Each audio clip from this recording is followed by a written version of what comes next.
আসসালামু আলাইকুম। বাংলা সংবাদে সবাইকে স্বাগত জানাচ্ছি ফিরোজ তোহা। শুরুতেই বিআরবি কেবলস সংবাদ শিরোনাম। বাংলাদেশের সর্বশেষ গুরুত্বপূর্ণ আপডেট সংবাদে আপনাকে স্বাগত। শুরুতেই সংবাদ শিরোনাম, পরে বিস্তারিত। প্রথমেই জানাবো আমাদের হাতে থাকা সর্বশেষ গুরুত্বপূর্ণ সবথেকে তাজা আপডেট সংবাদ। এনসিপিতে যোগ দিলেন নিজামী পুত্র। বাংলাদেশ জামাত ইসলামের সাবেক আমির অধ্যাপক মতিউর রহমান নিজামীর ছোট ছেলে শিক্ষাবিদ ডক্টর মোহাম্মদ নাদিমুর রহমান জাতীয় নাগরিক পার্টি এনসিপিতে যোগ দিয়েছেন। বিষয়টি নিশ্চিত করেছে দলটির মুখপাত্র আসিফ মাহমুদ সজীব ভুঁইয়া। আজ রাজধানীর বাংলা মোটর রূপায়ণ টাওয়ারে দলের অস্থায়ী কেন্দ্র কার্যালয়ে এক সংবাদ সম্মেলনে এসব তথ্য জানানো হয়েছে। এরপর জানাবো শেষ পর্যন্ত যেভাবে গ্রেপ্তার হলেন সেই ধর্ষক মাদ্রাসা শিক্ষক। নেত্রকোনার মদনের ছাত্রীকে ধর্ষণ মামলায় আসামি মাদ্রাসা শিক্ষক আমানুল্লাহ সাগরকে গ্রেপ্তার এড়াতে দীর্ঘদিন ধরে তিনি এক স্থান থেকে ভিন্ন ভিন্ন স্থানে পালিয়ে বেড়াচ্ছিলেন। অবশেষে 3 দিন প্রচেষ্টার পর র্যাব 14 সদস্যরা রাতে তাকে ময়মনসিংহের গৌরীপুর থেকে গ্রেপ্তার করেছে। জানা গেছে তিনি মাদ্রাসার ছাত্রীকে ধর্ষণ করে তারপর অন্তঃসত্ত্বা করে দিয়েছেন। এদিকে শাপলা চত্বরে হত্যাকাণ্ডের বিচার না হওয়া পর্যন্ত সংগ্রাম চলবে। 2013 সালের 5 মে রাজধানীর মতিঝিল শাপলা চত্বরে সংঘটিত হত্যাকাণ্ডের ঘটনাকে ভয়ালো বেদনাবিধুর আখ্যা দিয়ে বাংলাদেশ খেলাফতে মজলিসের আমির মাওলানা মামুনুল হক বলেছেন, বিচার না হওয়া পর্যন্ত ন্যায় বিচারের সংগ্রাম অব্যাহত থাকবে। আজ বাংলাদেশ খেলাফত ছাত্র মজলিস শাপলা চত্বরে শহীদদের স্মরণ, ইতিহাসের বিভিন্ন দিক তুলে ধরে এবং নতুন প্রজন্মের মাঝে সচেতনতা সৃষ্টির লক্ষ্যে একটি ব্যতিক্রমধর্মী চিত্র প্রদর্শন করা হয়। এবারে জানাবো জামিন পাননি সাবেক সংসদ সদস্য মমতাজ। রাজধানীর মিরপুর মডেল থানায় মোহাম্মদ সাগর নামে যুবক নিহতের মামলায় সাবেক সংসদ সদস্য কণ্ঠশিল্পী মমতাজ বেগমের জামিন নাকচ করেছে আদালত। আজ ঢাকার অতিরিক্ত মহানগর দায়রা জজ 7-এর বিচারক তাওহিদ আক্তার এই নির্দেশনা দিয়েছেন। এবারে জানাবো এপ্রিলে মূল্যস্ফীতি বেড়ে 9.04%। যুক্তরাষ্ট্র ইসরায়েল ইরান আক্রমণের ফলে সৃষ্ট যুদ্ধ পরিস্থিতির কথা বলে এ মাসে সাধারণত মূল্যস্ফীতির হার 9.04% দাঁড়িয়েছে। মার্চ মাসে এই হার ছিল 8.71%। এতে মাসের ব্যবধানে ভোগ্যপণ্যের ব্যয়ের চাপ বাড়ল।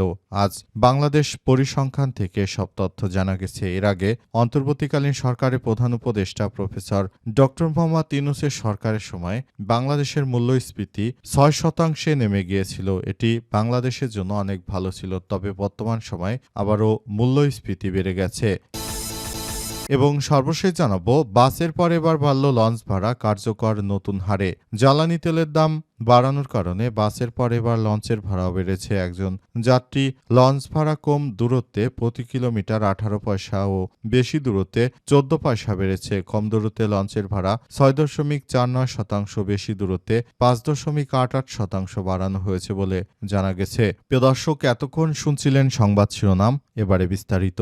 তবে তার আগে বন্ধুরা অনুরোধ থাকবে এই সংবাদটিতে একটি লাইক দিন।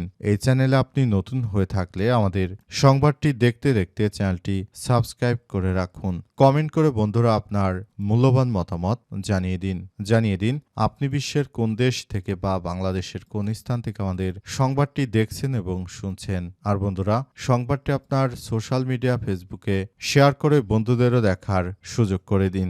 গাজা যুদ্ধে আপনি যদি নিরীহ ফিলিস্তিনিদের ভালোবেসে থাকেন, কমেন্টে ইয়েস লিখে পুরো বিশ্বকে আমাদের এই সংবাদটি দেখার সুযোগ করে দিন। এবারে বিস্তারিত। এনসিপিতে যোগ দিলেন নিজামীর পুত্র। বাংলাদেশ জামাত ইসলামের সাবেক আমির মতিউর রহমান নিজামীর ছোট ছেলে শিক্ষাবিদ ডক্টর মোহাম্মদ নাদিমুর রহমান জাতীয় নাগরিক পার্টি এনসিপিতে যোগ দিয়েছেন। বিষয়টি নিশ্চিত করেছে দলটির মুখপাত্র আসিফ মাহমুদ সজীব ভুঁইয়া। আজ রাজধানীর বাংলা মোটর রূপায়ণ টাওয়ারে দলের অস্থায়ী কেন্দ্র কার্যালয়ে আয়োজিত রাজনৈতিক ও বিভিন্ন শ্রেণী পেশার নাগরিকদের যোগদান শীর্ষক সংবাদ সম্মেলনে নাদিমুর রহমান এই যোগদানের ঘোষণা দেওয়া হয়। অনুষ্ঠানে ফরাজি আন্দোলনের নেতা হাজী শরীয়তুল্লাহর বংশধর আবদুল্লাহ মোহাম্মদ হুসাইন, মুক্তিযুদ্ধ অধ্যাপক এম.এইচ আরিফ সহ বিভিন্ন শ্রেণী পেশার মানুষ এনসিপিতে যোগদান করেছেন। এছাড়াও জুলাই আন্দোলনের প্রেক্ষাপটে গঠিত ওয়ারিয়র্স অব জুলাই এর নেতারাও দলটিতে সামিল হয়েছে। তাদের মধ্যে রয়েছে সংগঠনের সভাপতি মোহাম্মদ সালমান হোসেন, সাধারণ সম্পাদক হাসিবুল হাসান জিশান এবং সহ সভাপতি মোহাম্মদ আতিকুল ইসলাম গাজী। সংবাদ সম্মেলনে এনসিপির পক্ষে উপস্থিত ছিলেন আসিফ মাহমুদ সজীব ভূঁইয়া, উত্তরাঞ্চলের মুখ্য সংগঠক সার্জিস আলম এবং নোয়াখালী ৬ আসনের সংসদ সদস্য আব্দুল হান্নান মাসুদ। অন্য নেতারা এ সময় যোগদানকারীদের ফুল দিয়ে বরণ করে নেওয়া হয়। আসিফ মাহমুদ বলেছেন, বিএনপির বর্তমান রাজনীতিতে অসন্তোষ বাড়ছে, যা তাদের নতুন প্রজন্মের মধ্যে প্রতিফলিত হচ্ছে। তিনি আরও জানান, অনেকেই আমাদের কাছে এসে বলেছে যে আমার পিতা বিএনপির স্থায়ী কমিটির সদস্য, কিন্তু আমিও আসলে এনসিপিতে যোগ দিতে চাই। এসব কথা তিনি জানিয়েছেন এবং এগুলো আসলে খুব সুন্দরভাবে গড়ে তোলা হচ্ছে।